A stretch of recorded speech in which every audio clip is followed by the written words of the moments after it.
Okay. You up and running? So if you don't mind, first, if you could just state your name and address. Francis Kehoe, And where do you live now? Germandale Drive,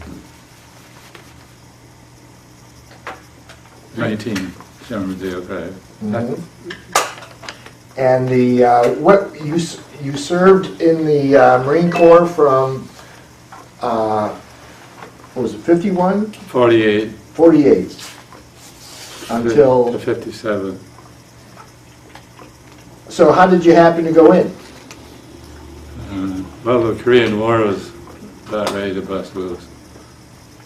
Didn't want to get drafted into the Army, so I joined the Marine Corps. What made you want to join the Marine Corps? I don't know, they're always, I thought they were the best. And so when you joined the Marine Corps in 48, where'd you go first? After I got out of boot camp, Mm-hmm. I went to Marine Barracks in Camp Lejeune, North Carolina. And and what did you find yourself doing there? Went to mechanic school, heavy duty. We call it heavy junk, like the bulldozers, what have you, engineering. Mm-hmm. So after I got out of school, I went to diesel mechanic. Then went to Korea. Now, when you got to Korea, where did you find yourself? And engineering, taking care of, well, built roads up to the outpost, kind of taking bulldozers. I was a staff sergeant. Which part of Korea were you? Pohang Dong. Get that right again. Doing pretty good. So you guys were building roads for what purpose? For different outposts up on the mountain. Was there much enemy activity in that area? There was a lot of, I had quite a few get killed with snipers. I wasn't under fire, so I got lucky. So so how long were you doing that? The whole year. I was there a year. 2 R&Rs in Japan. That was nice, a lot of fun. What do you remember most about that period in Korea? Say that again, please. What do you remember most about that period while you were in Korea? I don't know. It wasn't too bad.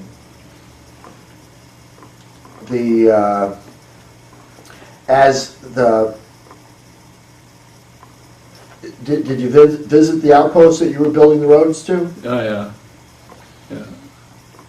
Had a tent like mesh. We had a tent like that. A tent? Tent, yeah. What season of the year was it? Winter. What were winters like in Korea at the time? At the time, I thought I was going to freeze to death. It was cold. Especially if you're living in a tent, that can't be terribly comfortable.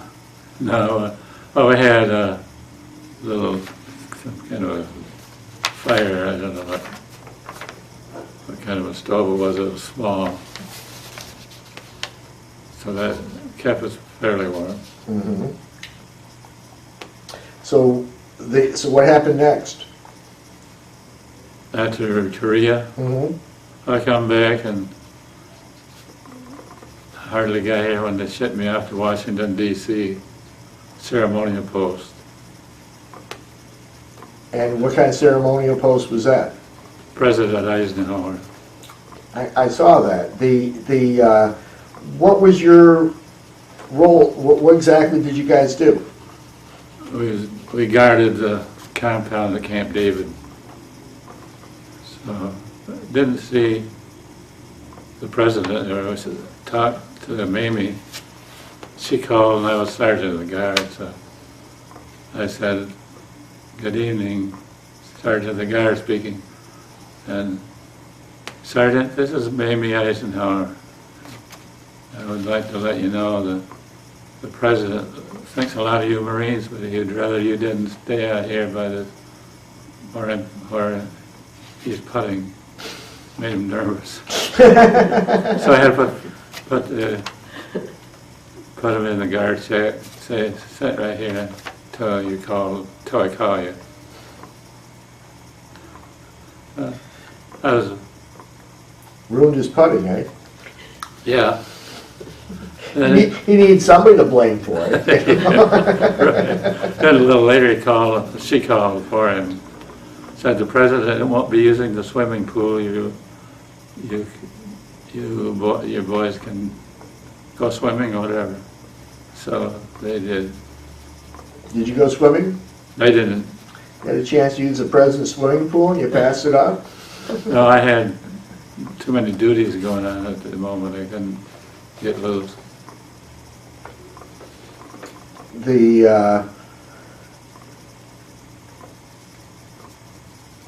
So what was Camp David like?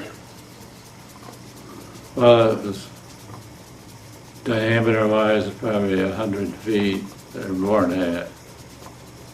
There was there was 16 outposts around guard shacks. People had it well covered. Before we got there, on the way up, we rode on a limousine. Didn't have no other transportation at the time. The president came the same way. And we had to go ahead of them, check all the bridges, make sure everything was fine, and the next thing I know, the president was out there fishing. Caught a whole bunch of nice trout. And that we found out later that they planted the trout there before we. So every week when he went to Camp David, he went about every week up to Camp David. Had one Marine sitting on a tree stump right in back of the grandchildren's sleeping quarters. Did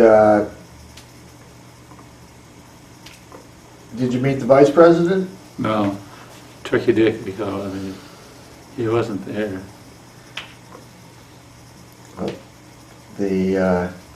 So did you get a chance to meet the president when he was fishing? No, I didn't. No. We saw him from a distance, but we were limited in our staying in our own bounds. Yeah.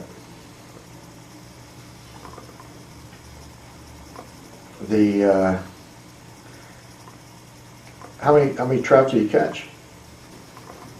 Not a lot, about 6, 7. Was he fly fishing or Just pull. Mhm. Just they come to certain holes where the trout lay. So you said that you were a sergeant at that point. You moved up pretty quickly. Yeah, I made corporal when I got out of boot camp. or PFC, and then corporal, and that a couple, 3 months later. How'd you move up so quickly? Well, the Korean War starting, there was a look, they needed men real bad, so that's why they had a blanket promotion. Everybody in the Marine Corps got a pay promotion, so that made me a sergeant. Then I got in Korea and made staff sergeant. Now, as a staff sergeant, how many men did you have under your command? A platoon. I was a platoon sergeant. And so with a road building crew, what was it composed of? Just a D8 Caterpillar and a D14 Caterpillar, and then cranes. Quite a bit of, we call it heavy junk. And did your unit have to provide its own security? Yeah. And did the Koreans ever fire in your unit? No.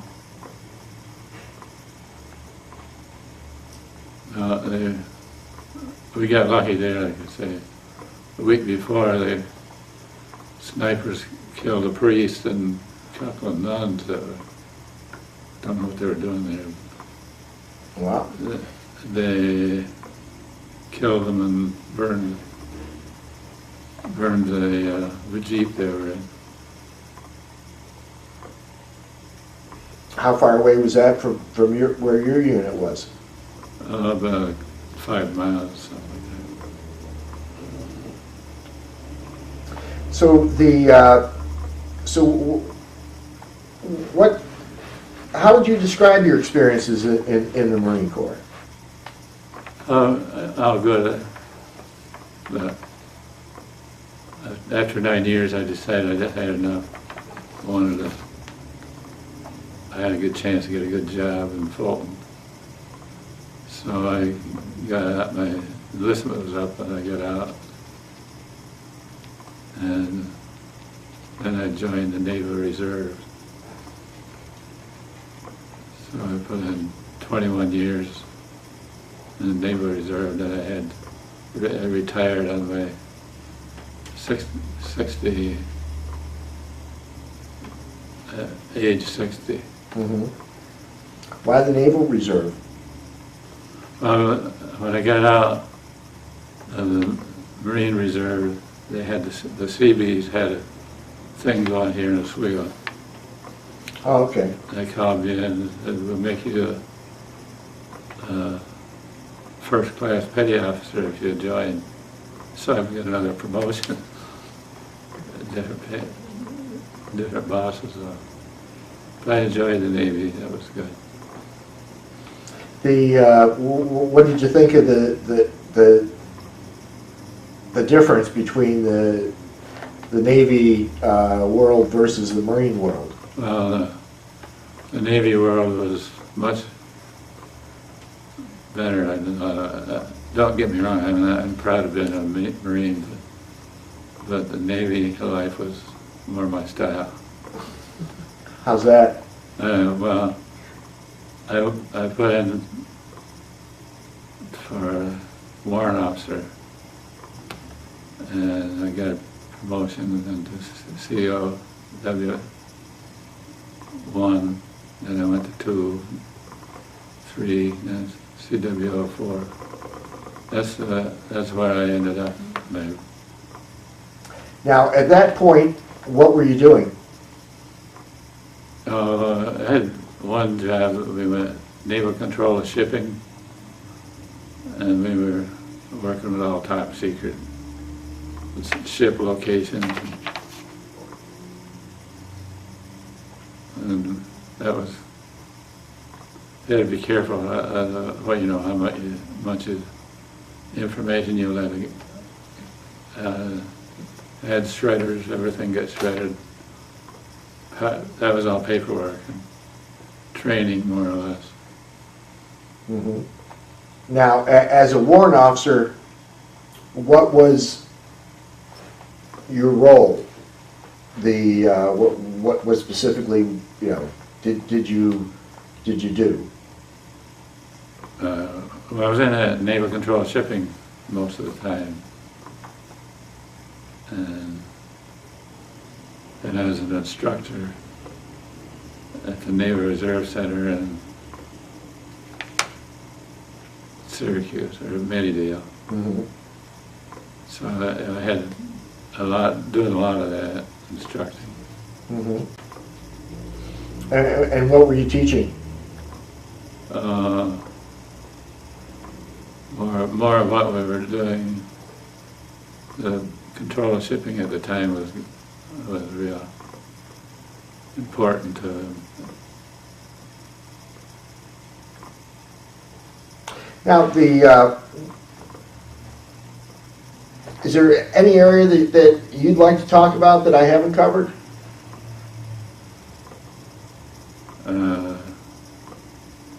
Well, there's one thing I can think of is being at the dedication of the Marine Corps monument.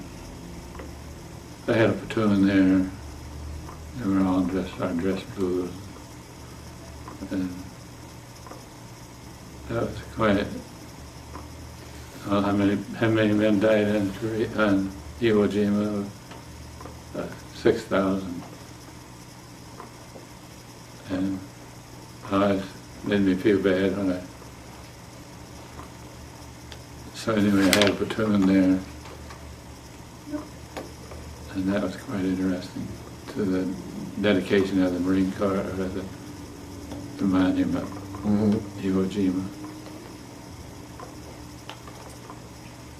Now, a lot of people feel like the Korean War was sort of the forgotten war. Yeah. What's your perspective? Well, I wasn't too happy with President Truman Why is calling that? us a police action. We weren't in no war. Yeah, that's. So it made us pretty unhappy. Mhm. Didn't like Truman into that. No, I can't say as I blame you. Do you think that the public understands the significance of Korea? I don't think so. What would you think that they need to know? Didn't quite understand. What point do you think that people should know about the Korean War? The loss of manpower of people. The Korean War was just as bad as Vietnam.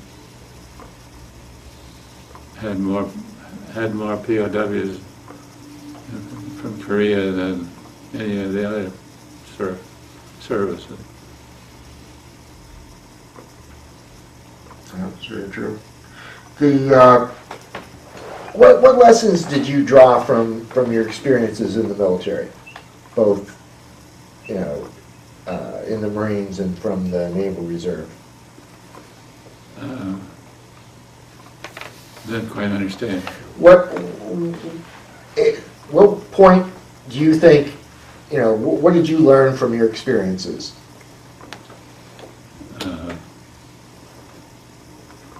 Just being a squared away Marine, hoping to.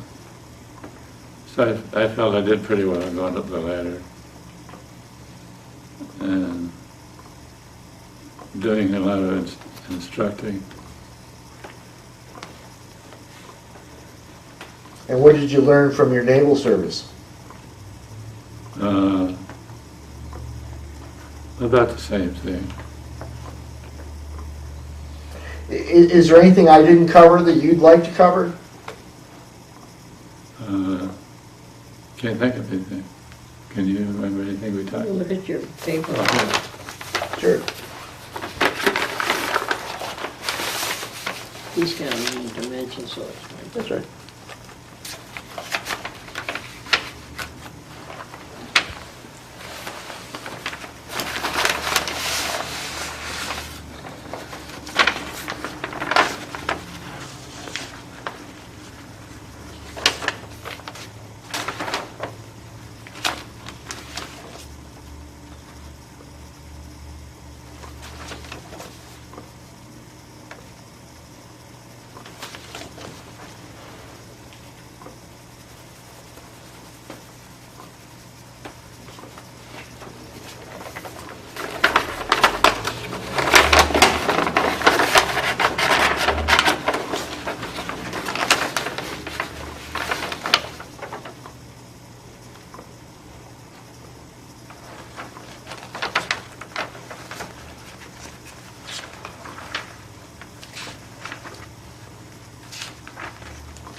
Cool. Can we boil these? Pardon? Can we boil Yes, these? mhm. Wonderful.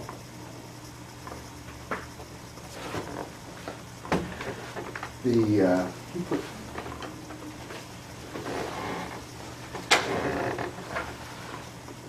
make sure we get his name on the back.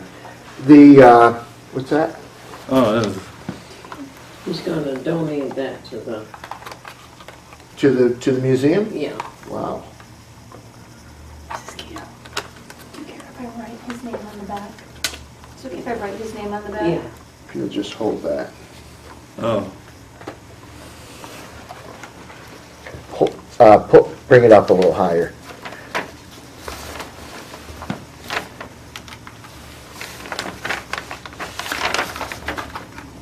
If you would just hold it there for a second so that they can see it.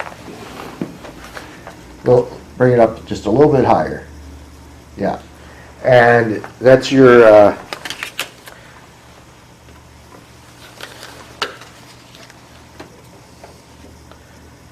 Korean Service Medal. Now, these other items, does he want to donate those to the museum? Or, Yeah. or do you want to keep What do you wanna do? some of it?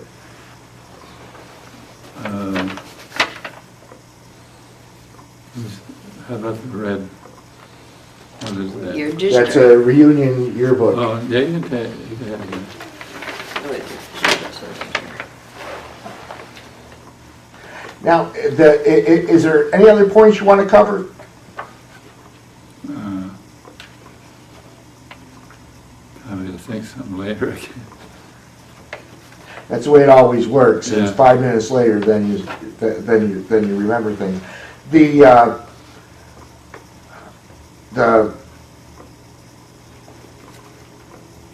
You wanna donate that? Yeah. we'll go through everything before you leave. The I want to thank you for taking the time to come over and share with us your your stories of your service. And what we're going to do is we'll get you a copy of the video, and on May 3rd we're going to have that reception at the USO Club up at Fort Drum. Yeah.